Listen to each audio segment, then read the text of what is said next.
even know what I'm saying. It's too hard to talk on this channel.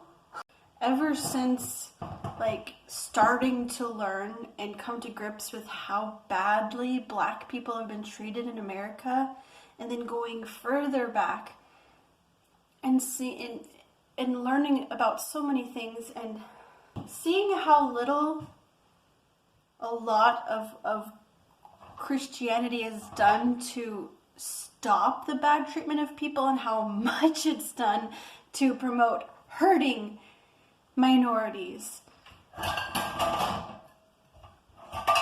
Oh, my stomach feels sick right now. It's really hard to record this video, like stinking hard. Ever since the 6th of January, the attack on the Capitol by so many Trump supporters, that's who did it. I'm just like, I've become more and more ready to say, hey, I have nothing to do with that brand of Christianity. And I don't want anything to do with anyone who does. I came out here to record and it's freezing. Freezing. Oh, look. My Santa suit. It's still snowing. Might as well still wear a stinking Santa suit. Freaking snow in March. A long time ago, it feels like it was a long time ago, I think it's been like 5 months now, I got the opportunity to talk on the phone and then in Zoom with David Hoffman. That was so cool. He's such a neat guy. But what I haven't been open about was that before that, I was feeling so sad. I was feeling so much negativity. I was feeling so much doubt and conflict. My grandma was dying of COVID and dementia. My brother has been seriously ill and battling so much of that stuff. I was feeling really, really weird in general about the presentation of my gender. Like, as I was getting more and more sad, I was just like, I don't want to look pretty at all. Like, I was still working at Mel's then, because, you know, they don't need me right now, which is why I'm on hiatus. But I was like combing my hair back and not wearing earrings on purpose, just like, and I've been much more upfront in some of my conversations about my doubts and about my feelings and about the fact that I've got big changes in how I view the world. Like, oh, I'm actually able to call my brother a brother now. I really feel that God used David to help bring me out of some of the darkness, because he saw value in my work. He thought that I was worth making an entire video about on his channel. He pulled from so many different clips of so many different videos.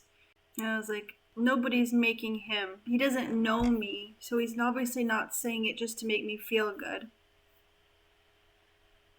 So having that boost of confidence,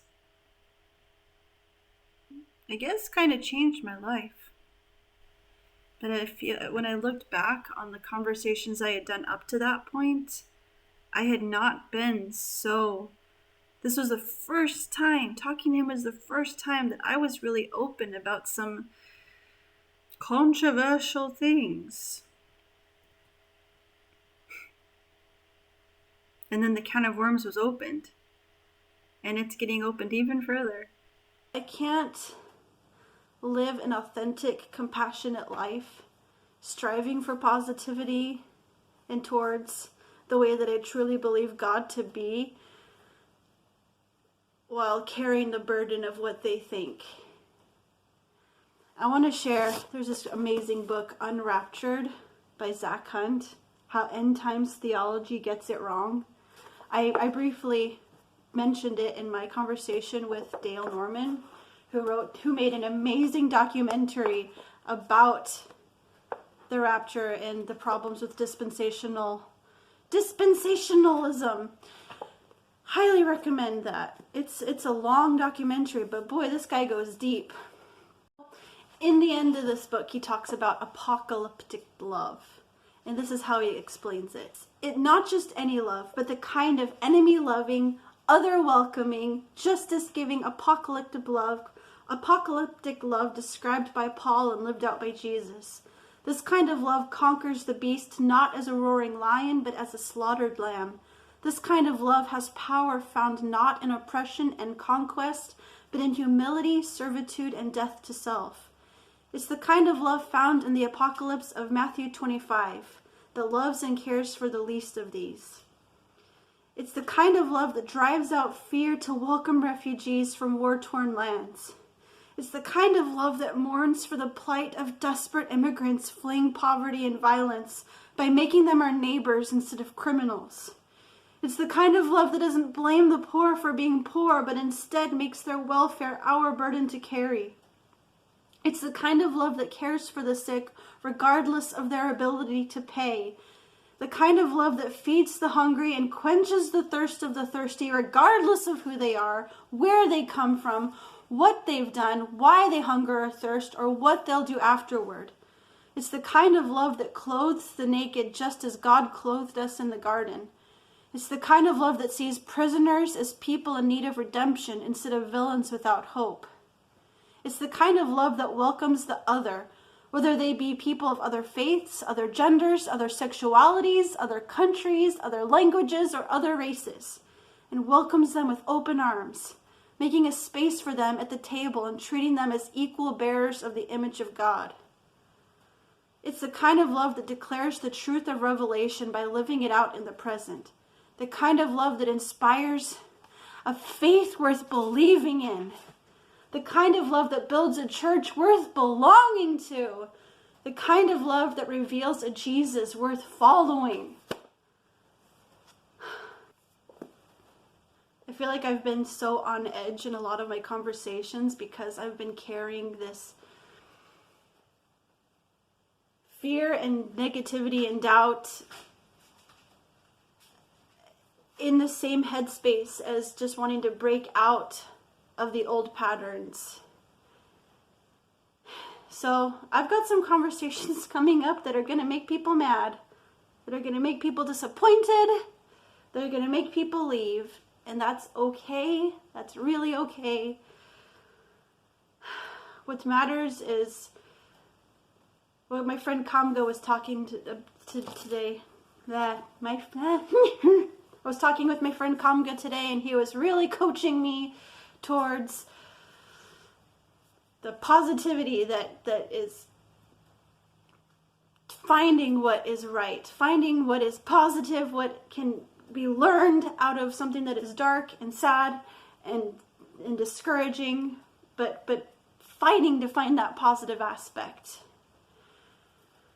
What I really want to do is grow in compassion. I want to learn. I want to use these conversations to become a better person because there's so much for me to learn. And I'm so thankful for everyone who takes the time to learn with me and grow. I'm so thankful for everyone who does a conversation with me. Sometimes I feel really discouraged about this channel. I feel like I've shown up, I've been consistent, but I haven't been relevant enough to what people are looking for or what my subscribers signed up for. Like, I haven't been funny enough to be entertaining. I've been I've kind of used the conversations as a crutch in a way to say what I want to say with somebody there to say it too, because I feel like I couldn't have said it alone. I want to make vlogs that are worth watching. Ow. I want this to be a channel worth coming to. And another thing, I want to make this crap go away. I have too much crap. And I'm tired of it. And there's even more in the stuff hut yeah. Too much stuff. Thanks for being here. Hugs! Nostrils of death.